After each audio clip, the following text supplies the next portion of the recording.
आपके साथ विभा उपाध्याय और बुलेटिन की शुरुआत इस वक्त बड़ी खबर के साथ। खबर चतरा से, जहां के कुंदा प्रखंड के बीडीओ श्रवण कुमार राम इश्क के फेर में जमकर पिट गए। बीडीओ की पिटाई का वीडियो जो है वो सोशल मीडिया पर जमकर वायरल हो रहा है। बताया जा रहा है कि बीडीओ का ऑफिस के बगल में रहने वाली युवती के साथ 1.5 साल से प्रेम प्रसंग चल रहा था, लेकिन युवती का कहना था कि वो पहले से ही शादीशुदा है, इसलिए वो बीडीओ से शादी नहीं कर सकती। इसके बाद भी बीडीओ युवती के घर में घुसकर उसके साथ जबरन व्यवहार करते रहे। पिटाई का वीडियो सोशल मीडिया पर वायरल होने लगा है। हालांकि न्यूज़ 18 इस वायरल वीडियो की पुष्टि नहीं करता। तस्वीरें आपके सामने, जहां पर बीडीओ साहब प्यार के चक्कर में बुरे फंसे और देखिए क्या फजीहत बीडीओ साहब की यहाँ पर होती हुई नजर आई। घर मीडिया का है, घर में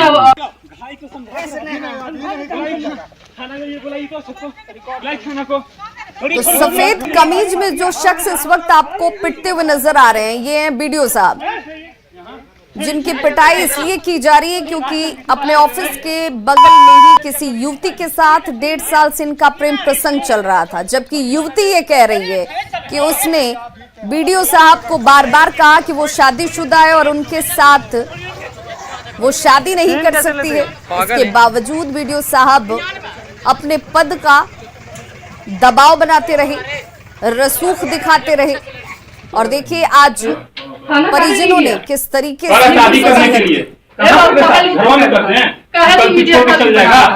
और सहयोगी अंकित केशरी हमारे साथ इस वक्त ज्यादा जानकारी के साथ चतरा से फोन लाइन पर जुड़ गए हैं। अंकित, आखिर ये पूरा मामला क्या है? क्या बीडीओ साहब के इस प्रेम प्रसंग में युवती भी शामिल थी?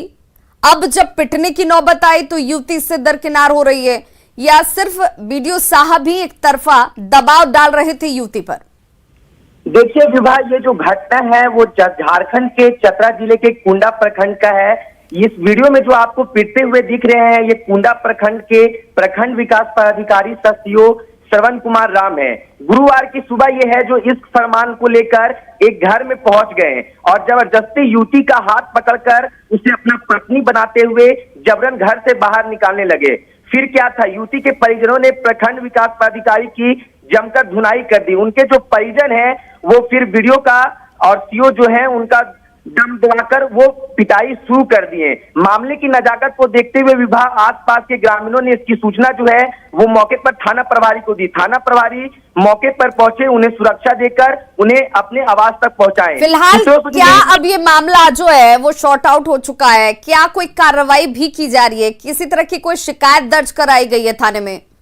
जी विभा, मैं आपको बता दूं कि मामले को लेकर जो लड़की पक्ष है उन्होंने थाने में जाकर शिकायत दर्ज की है। मिली जानकारी के अनुसार वो थाने में पहुंचकर इसकी प्राथमिक दर्ज कर दी है। फिलहाल कोई कार्रवाई इस वक्त होती हुई? फिलहाल कोई कार्रवाई नहीं दिख रही है। जो वहां पर ग्रामीण जो थे उन्होंने इसकी पुलिस को सूचना दी। पुलिस के सूचना के बाद बीडीओ साहब का पक्ष क्या है? वो क्या कह रहे हैं कि आखिर वो किस वजह से इस युवती के घर में पहुंचे थे? युवती के साथ इनका संबंध क्या है? कृपया करके दोबारा बताएं। बीडीओ साहब ने अपना स्टेटमेंट सामने रखा है अंकित, क्या किस वजह से ये युवती के घर पहुंचे? जी विभा, मैं आपको बता दूं, प्रखंड विकास पदाधिकारी को मैं सुबह से लगातार कॉल कर रहा हूं, लेकिन प्रखंड विकास पदाधिकारी का फोन लग नहीं रहा है। उन्होंने अपना फोन को स्विच ऑफ रख दिया है। न्यूज़ 18 की टीम उनसे उनका भी पक्ष जानने की कोशिश की, बट उनका मोबाइल स्विच ऑफ आने की वजह से उनका पक्ष सामने नहीं आया है। चलिए अंकित, आप इस खबर पर नजर बनाए रखिए, आगे भी अपडेट लेंगे। फिलहाल तमाम जानकारी के लिए बहुत बहुत शुक्रिया। शादी करने के लिए करते हैं। बड़ी खबर पलामू से, जहां घरेलू विवाद में पत्नी और बेटे ने घर के मुखिया की जान लेने की कोशिश की है। जी हां, उटारी रोड थाने के भितिहारा गांव की ये घटना है, जहां के भोला राम को लोगों ने सिक्सटी रेलवे कैबिन के पास से पटरी से बंधा हुआ पाया। कराते भोला राम की लोगों ने रस्सी काटकर जान बचाई। पीड़ित के मुताबिक रात में उसे कुछ लोगों ने जबरन पकड़ा और हाथ पांव बांधकर उसे रेल लाइन के बीचों बीच छोड़ दिया। इस दौरान उसकी पत्नी और बेटे ने मारपीट की और मुंह को भी सील दिया गया।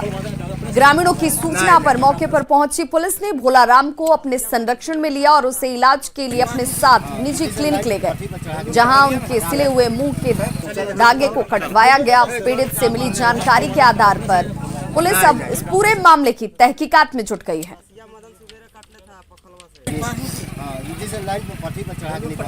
रेलवे हमारा सुबह अगर होश हुआ ना तब आप बेहोश हो गए थे? हाँ, फिर तब रात में हमको चढ़ के यहीं पर मैं जखनी चढ़ा ना तब बेहोश हो गया, कलेजा एकदम बुझा कर एकदम मैंने हम मरले घर के थे। तो आप किसका पहचान किए? कौन कौन था जो? हम एक गो के खाली उसका बोल से हम पहचाने हैं और औरत के पहचाने हैं जखनी मुंह सी रहा था, उसका लड़का के दे रहा है, तीनों के दे रहा है, हम देख रहे हैं। वो तीनों नहीं सिया, अपने से सी दिया कि जो तो हम सीते हैं, वो मुँह सिया या मैंने तीनों गोड़ बांध करके ऐसे ऐसे ही चारों दोनों हाथ और दोनों गोड़ बांध दिया पेंडुल में। और पलामू संवाददाता संजय भारती हमारे साथ इस वक्त फोन लाइन पर जुड़ गए हैं। संजय भारती, क्या वजह बताई जा रही है, किस वजह से एक पत्नी एक बेटा ही अपने बाप की जान और अपने पति की जान लेने पर उतारू हो जाए, क्या वजह आ रही है और किस तरह की कार्रवाई इस वक्त हो रही है?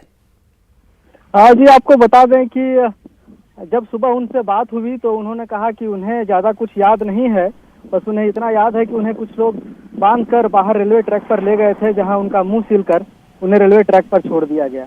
मगर हालांकि परिजनों का इस पर कहना है कि ये रात में नशे में थे, इस कारण इन्हें कुछ ज्यादा याद नहीं है। और जो परिजन उनके कह रहे हैं कि ये बेवजह हमें फंसाने की साजिश है, परिवार वालों का इसमें कोई हाथ नहीं है, इस तरह का मामला परिजन बता रहे हैं।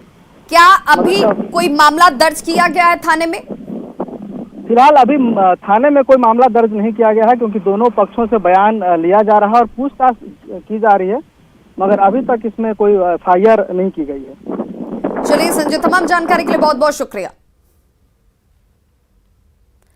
बड़ी खबर गुमला से, जहां बारीडीह केरागानी जंगल में सुरक्षा बलों और नक्सलियों के बीच मुठभेड़ हुई है। चैनपुर थाना क्षेत्र में हुई मुठभेड़ में सुरक्षा बलों ने 15 लाख के इनामी नक्सली सब जोनल कमांडर बुद्धेश्वर उरांव को मार गिराया। इस हार्डकोर नक्सली के मारे जाने के बाद ठेकेदार और कारोबारियों ने राहत की सांस ली है। गुमला के कुरुमगढ़ के जंगलों में पिछले कई दिनों से सुरक्षा बलों ने नक्सलियों को घेर रखा था और आखिरकार 15 लाख के इस इनामी नक्सली को ढेर कर दिया गया। तस्वीरें आपके सामने एक्सक्लूसिव, जहां पर ये नक्सली जो इस वक्त आपको मृत अवस्था में नजर आ रहा होगा और कई सामान जो उसके पास से बरामद किए गए हैं, जिसमें हथियार भी हैं। फिलहाल अभी पूरे इलाके की घेराबंदी कर कॉम्बिंग ऑपरेशन चलाया जा रहा है। तो 15 लाख का इनामी नक्सली, जिसकी तलाश लंबे वक्त से पुलिस को थी, सुरक्षा बलों ने इसे सर्च ऑपरेशन के दौरान इसकी मौजूदगी के बाद यह ऑपरेशन चलाया गया और उसके बाद इसे ढेर कर दिया गया। बारीडीह केरागानी जंगल की ये तस्वीर, जहां पर इसे मारा गया है। सुरक्षा बल और नक्सलियों के बीच पहले मुठभेड़ होती है और उसके बाद एक नक्सली इसमें ढेर हुआ, जो कि 15 लाख का इनामी निकला। 15 लाख का इस इनामी नक्सली को काफी लंबे वक्त से पुलिस जो है वो तलाश रही थी और आखिरकार जाकर सुरक्षा बलों को ये कामयाबी हासिल हुई। और देखिए, इस वक्त भी सर्च ऑपरेशन जो है, कॉम्बिंग ऑपरेशन जो है, वो इन इलाकों में किए जा रहे हैं, क्योंकि और भी नक्सली जो हैं वो आसपास मौजूद हो सकते हैं। और जिसके बाद अब इस पूरे इलाके में सघन जांच अभियान किया जाता हुआ। और राउंड कितने फायर हुए थे इसमें से? 4 मैगजीन में से इतना राउंड फायर। तो पुलिस को गुप्त सूचना मिली थी, जिसके बाद जानकारी के आधार पर कार्रवाई की गई। और हमारे साथ इस वक्त ATG operation Jharkhand police Sanjay Latkar ji जुड़ चुके हैं। संजय लाटकर जी, आपका बहुत बहुत स्वागत न्यूज 18 बिहार झारखंड पर। सबसे पहले मैं यही जानना चाहूंगी कि इस ऑपरेशन में एक नक्सली के मारे जाने की बात सामने आ रही है। हाँ, नमस्कार। बात सही है कि लगातार 3 दिनों से चल रहे ऑपरेशन के दौरान झारखंड पुलिस और सीआरपीएफ कोबरा बलों के साथ, झारखंड जगुआर के साथ ऑपरेशन चल रहा है। और इसी के दौरान आज सुबह जो मुठभेड़ हुई है उसमें एक नक्सली का मृतदेह सुरक्षा बलों ने प्राप्त किया है। साथ में हथियार, एम्युनिशन और काफी सामग्री भी प्राप्त की है। क्या अभी भी ये ऑपरेशन इस वक्त चलाया जा रहा है? हाँ बिल्कुल, अभी ऑपरेशन जारी है और फोर्सेस टैक्टिकली मूव कर रही है। क्या ये गुप्त सूचना के आधार पर कार्रवाई की गई? नक्सलियों की मौजूदगी यहाँ पर थी जिसकी जानकारी हुई और उसके बाद ये ऑपरेशन चलाया गया? हाँ, इसकी सटीक सूचना थी और इसी के आधार पर 3 दिन पहले ऑपरेशन लॉन्च किया गया था और लगातार 2 दिनों से सुरक्षा बलों की मुठभेड़ हो रही थी उनके साथ में, पुलिस बलों की। कितनी की संख्या नक्सलियों की मौजूदगी की जो जानकारी के तौर पर आप लोगों को मिली होगी, जिसके मद्देनजर अभी भी ऑपरेशन चलाया जा रहा है? इस प्रकार की जानकारी अभी हम शेयर नहीं करना चाहेंगे क्योंकि ये मीडिया को बाकी लोग भी वॉच करते हैं, तो इसलिए प्रैक्टिकली इस बात को हम अभी शेयर नहीं करना चाहेंगे। सर, मैं आपसे ये भी समझना चाहूंगी, जिस इलाके में ये ऑपरेशन इस वक्त चल रहा है, कितनी चुनौतीपूर्ण स्थितियां रहती हैं? क्योंकि एक तो बेहड़ इलाका, वहां पर नक्सलियों को उन इलाकों की ज्यादा जानकारी होती है, उनकी तरफ से लैंडमाइंस बिछाए जाते हैं ताकि उन्हें पता होता है कि जब यहाँ पर टीम पहुंचेगी, जो सुरक्षा बल पहुंचेंगे, उनके लिए उससे बचकर ऑपरेशन को अंजाम देना काफी टफ हो जाता है। निश्चित ही काफी चुनौतीपूर्ण है क्योंकि 2 दिन पूर्व ही आईडी ब्लास्ट में ये इलाका पूर्ण आईडी से भरा हुआ, नक्सलियों ने वहाँ आईडी लगाई हुई है, तो उस ब्लास्ट में हमारे एक डॉग की मार्टरडम अटेंड हुआ, उनको शहीद हुए और एक जवान भी जख्मी हुआ और कल एक सिविलियन भी इसमें मृत्यु हुई है उनकी। तो निश्चित आईडी एक फोर्स मल्टीप्लायर के तौर पर यूज कर रहे हैं नक्सली, तो उसके चलते ये चुनौतीपूर्ण इलाका है, लेकिन उसके बावजूद हमारे बलों ने बहुत ही बहादुरी से आज कार्य किया है और एक नक्सली को न्यूट्रलाइज करने में कामयाबी पाई। इस कामयाबी के लिए बहुत बहुत आप लोगों को बधाई, क्योंकि 15 लाख का इनामी जिसकी दहशत इस इलाके में थी उससे ढेर कर दिया है। आप लोगों ने बहुत बहुत शुक्रिया हमारे साथ जुड़ने के लिए। Sanjay Latkar ji, ADG operation Jharkhand police. Sahibganj में गांव के चौपाल में ग्राम प्रधान का तुगलकी फरमान, और देखिए इस तुगलकी फरमान के बाद प्रेमी जोड़े का सिर मुड़वा दिया गया। इतना ही नहीं, सिर मुड़ाने के बाद जूते की माला पहनाकर दोनों को गांव में घुमाया जाता है। दरअसल दोनों को ग्रामीणों ने कल आपत्तिजनक स्थिति में पकड़ा, जिसके बाद गांव के चौपाल में ये तुगलकी फरमान सुना दिया गया। हालांकि बाद में सूचना मिलने के बाद रांगा थाने की पुलिस जो है वो मौके पर पहुंचती है। प्रेमी जोड़े को जब तक वो अपने कब्जे में लेती तब तक ये दोनों यहां से फरार हो चुके थे। हालांकि अब तक किसी की भी तरफ से प्राथमिकी दर्ज नहीं कराई गई है। मामले की जानकारी मिलने के बाद पुलिस फिलहाल तमाम दूसरे बिंदुओं पर जांच में जुटी हुई है। अभी तक फरार प्रेमी युगल का सुराग हालांकि नहीं मिल सका है। मीडिया के माध्यम से एक खबर मिली थी, एक महिला और एक पुरुष को सिर मुड़ाकर ग्राम चंडोला पहाड़ में घुमाया गया है। इस संदर्भ में बरहवा थाना प्रभारी को जांच हेतु भेजा गया था। घटना सत्य पाई गई है और इस संबंध में आवश्यक कानूनी कार्रवाई की जा रही है। सर, वही लड़का लड़की फरार है? हाँ, अभी तक तो हम लोग से मुलाकात उसकी नहीं हुई है, हम उसको खोजवा रहे हैं। झारखंड में राज्यपाल की विदाई और शपथ ग्रहण समारोह को लेकर राजनीति जारी है। राजभवन में राज्य के 10वें राज्यपाल रमेश बैस के शपथ ग्रहण समारोह में बीजेपी विधायक दल के नेता बाबूलाल मरांडी और पूर्व मुख्यमंत्रियों को नहीं बुलाया गया। इसे लेकर प्रदेश बीजेपी ने आपत्ति जाहिर की है। बीजेपी ने कहा कि राज्य सरकार की नीयत में खोट है। वहीं इस पूरे मामले पर जेएमएम का यह कहना है कि बीजेपी के ज्यादातर वरिष्ठ नेता पूर्व राज्यपाल द्रौपदी मुर्मू को विदाई देने नहीं पहुंचे और उसके बावजूद बीजेपी के लोग इस तरह का आरोप लगा रहे हैं।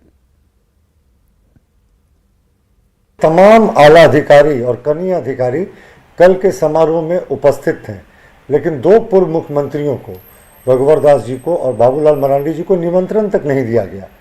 तो जाहिर है कि राज्य सरकार जानबूझकर भाजपा के नेताओं की अनदेखी कर रही है।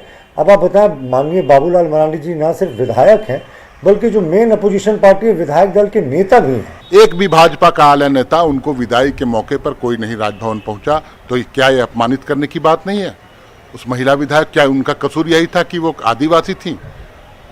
तो पहले उसका जवाब देना चाहिए। और जहां तक बुलावे की बात है तो राज्यपाल सचिवालय, मेरे ख्याल से जहां तक मुझे जानकारी है, राज्यपाल सचिवालय की जिम्मेवारी बनती है किसको बुलाना है किसको नहीं बुलाना है। हॉकी खिलाड़ी और बेहतरीन वनोपज के लिए विख्यात सिमडेगा की ख्याति अब अंतर्राष्ट्रीय स्तर तक भी पहुंच गई है। यहां जलडेगा के युवा लेखक और निदेशक पुरुषोत्तम कुमार NPK कि शॉर्ट फिल्म ने ओडिशा में आयोजित होने वाली इंटरनेशनल फिल्म फेस्टिवल में अपनी जगह बनाई है। Second covid international film festival of Odisha में नागपुरी मुंडारी शॉर्ट फिल्म बांधा खेत का चयन किया गया है। इस फिल्म फेस्टिवल में 40 देशों से फिल्मों का चयन किया गया, जिसमें झारखंड की एकमात्र फिल्म बांधा खेत है। इस फिल्म की शूटिंग पिछले साल हुई थी और इसके सारे कलाकार जो हैं वो जलडेगा के ही रहने वाले हैं। फिल्म की कहानी सिमडेगा के आदिवासी परिवेश में रहने वाले किसान के दर्द को बयां करती है।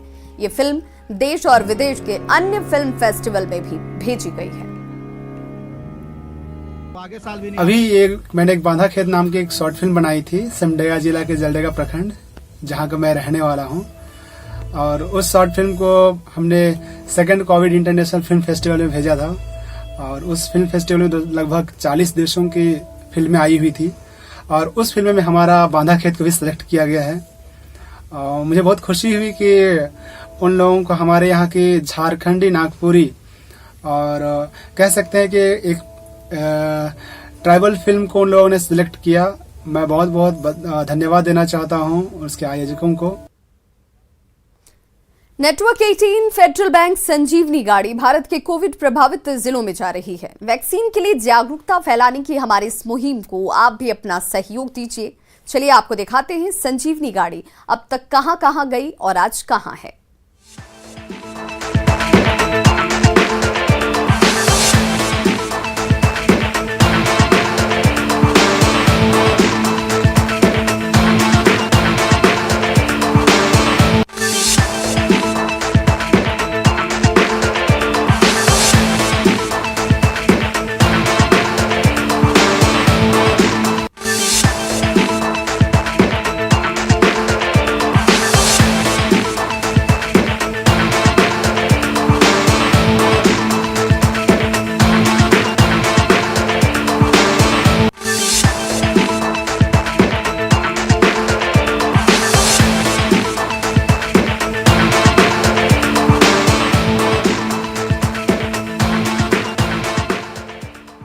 घाटशिला के पहाड़ी इलाके में गांव है दाहीकोचा। इस गांव में किसी नक्सल ऑपरेशन की तरह ही ऑपरेशन वैक्सीनेशन चलाया गया।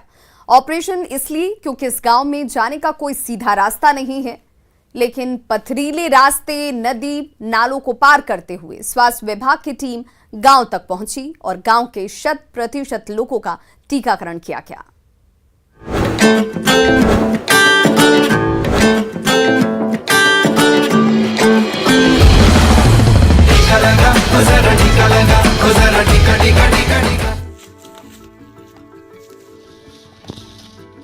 ऊंचे पहाड़, पहाड़ी, नदी नाले और पथरीली पगडंडियों के फिसलन से बचकर निकल रहे ये लोग पूर्वी सिंहभूम के मूसाबनी प्रखंड के दाहीकोचा गांव जा रहे हैं। मूसाबनी प्रखंड की बीडीओ सीमा कुमारी के नेतृत्व में निकली ये मेडिकल टीम करीब घंटे भर से इन्हीं पथरीली रास्तों पर चल रही है। ये रास्ता इतना दुर्गम है कि आजादी के 70 साल गुजर जाने के बाद भी आपको यहाँ दूर दूर तक विकास का कोई नामो निशान देखने को नहीं मिलेगा। लेकिन उम्मीद है आने वाले वक्त में इस गांव की किस्मत बदल जाएगी, क्योंकि इस गांव को संवारने के साथ साथ वैक्सीन पहुंचाने का जिम्मा भी मूसाबनी की बीडीओ सीमा कुमारी ने अपने कंधे पर उठा लिया है और आज वैक्सीनेशन के साथ इसका श्री गणेश भी हो गया है। टीकाकरण का कैंप लगाना इसलिए आवश्यक था क्योंकि परिचालन बिल्कुल बाधित है। रोड की स्थिति काफी खराब है। अभी बारिश होने के कारण एकदम कट गए हैं ये लोग शहर से, तो इसलिए कैंप लगा के यहाँ टीकाकरण किए और यहाँ 15 घर है। 15 घर के टीकाकरण में यहाँ सारे लोग वैक्सीनेट हो चुके हैं। अब सेकेंड डोज की जब बारी आएगी तो फिर हम लोग यहाँ पुनः कैंप लगाएंगे और ये लोगों में इतना उत्साह है कि यहाँ टीम पहुंची, ये काफी खुश हैं। सच पूछिए तो इस गांव तक पहुंचना किसी नक्सल प्रभावित इलाके में ऑपरेशन को अंजाम देने से कतई कम नहीं था।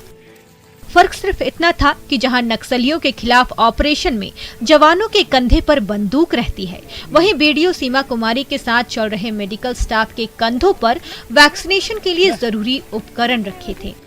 हालांकि शुरुआत में गांव के लोग सरकारी उदासीनता के चलते नाराज थे, लेकिन बीडीओ सीमा कुमारी के समझाने के बाद गांव वाले टीकाकरण के लिए राजी हो गए, जिसके बाद 15 परिवारों के इस गांव के तमाम योग्य लोगों का 100% टीकाकरण कर दिया गया। तो बहुत हम लोग डरता था, पूरा गांव वाला पूरा डरता था, लेकिन अब ले लिया है। हम लोग डरा हो कुछ नहीं है। अभी से पूरा हम लोग मतलब पूरा बेफिक्र है, अभी खुश है। विकास की दौड़ में पीछे छूट गए इस गांव में ये पहली दफा है जब किसी सरकारी अधिकारी ने इस गांव के लोगों की सुध ली है।